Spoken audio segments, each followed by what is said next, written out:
छोटू sound Baheri के YouTube channel में अपने सबक स्वागत है। यही चैनल के लाल बटन दबा कर सब्सक्राइब करू और घंटी के निशान से हो दबाबू। हो गज बदन के आरती उतारू ना। अब पूरा पूरा हाथ उठा के सब गोटे ताली बजावे एकदम गणपति जी महाराज के मनावी। गौरी के ललना ललना गौरी के ललना ललना गौरी के ललना गणपति जी के आरती उतारू ना। गौरी के ललना ललना गौरी के ललना। जय बोल गणपति जी महाराज की।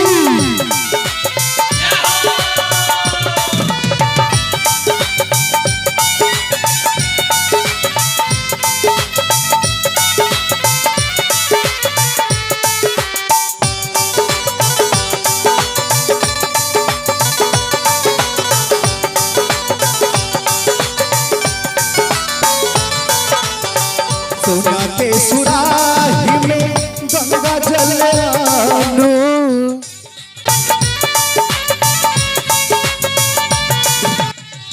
गणपति जी के चरण पखारू।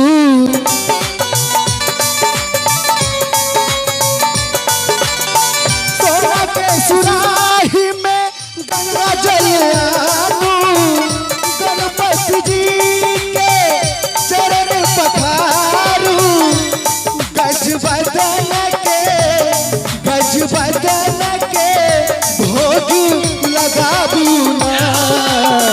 एक मिनट भैया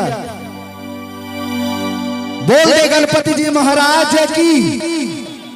आ जिनका जिनका गणपति महाराज से कैसा कैसी चले थे वो हाथ नहीं उठेबे। आ जिनका दुश्मनी नहीं या पूरा पूरा हाथ उठा के एकदम ताली बजा के। सोना के सुराही में गंगा जल आनो। गणपति जी के चरण पखारू। है गज बदन के आरती उतारू ना। अब पूरा पूरा हाथ उठा के ताली बजा के सब गोटे। गौरी के ललना ललना गौरी के ललना गणपति जी के गज बदन के आरती उतारू ना। गौरी के ललना ललना गौरी के ललना। जय हो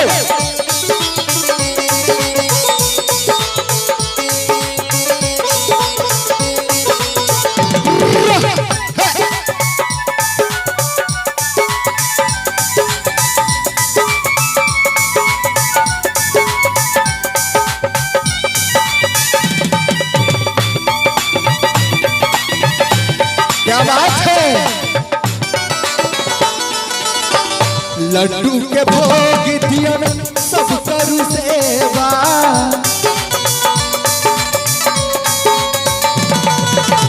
पानी दियन फूल दियन और दियन मेवा।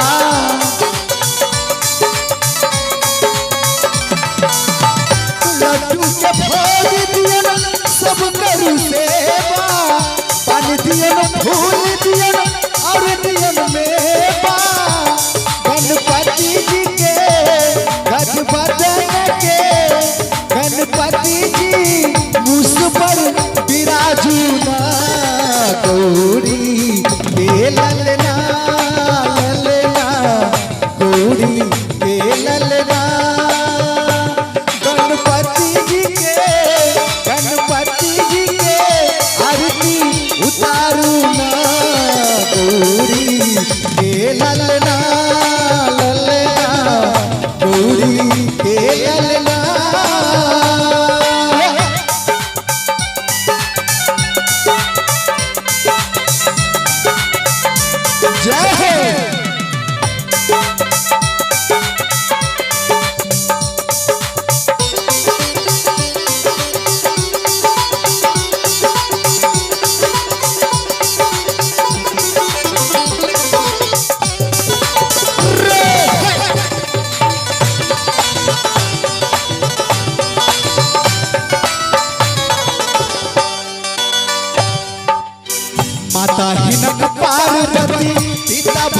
दानी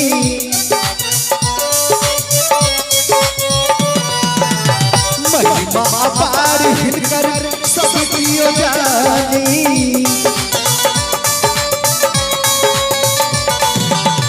माता हिनक पार्वती पिता भोला दानी महिमा अपार हिनकर सब कियो जानी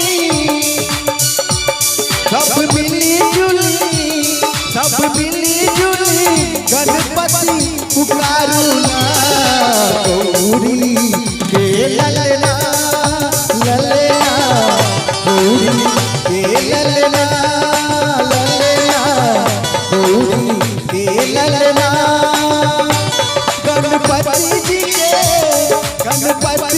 के आरती उतारूला गौरी के ललना ललना गौरी के ललना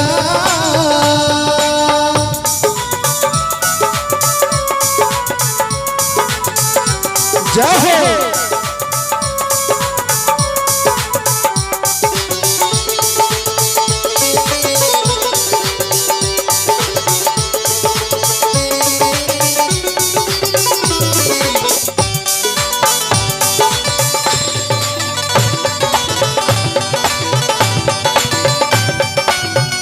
रिद्धि सिद्धि के दाता हर जग जाने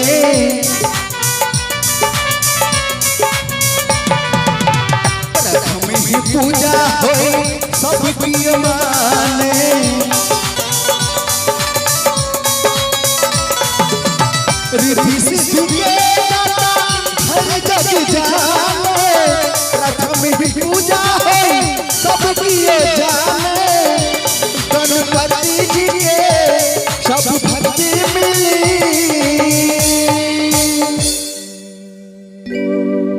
मसुआ के लिए जो नहीं मसुआ छे के पूरा पूरा हाथ उठा लिया बोल दे गणपति जी महाराज की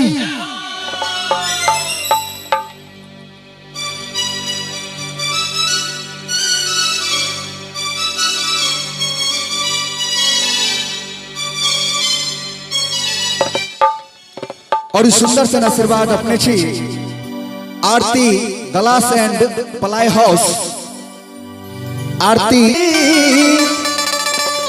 आशीष झुकाबूना तो शीश नहीं झुका पूरा पूरा हाथ उठा के थपड़ी जरूर बजा दी गणपति जी के नाम पर हो सब भक्त मिली आशीष झुकाऊ ना गौरी के ललना ललना गौरी के ललना ललना गौरी के ललना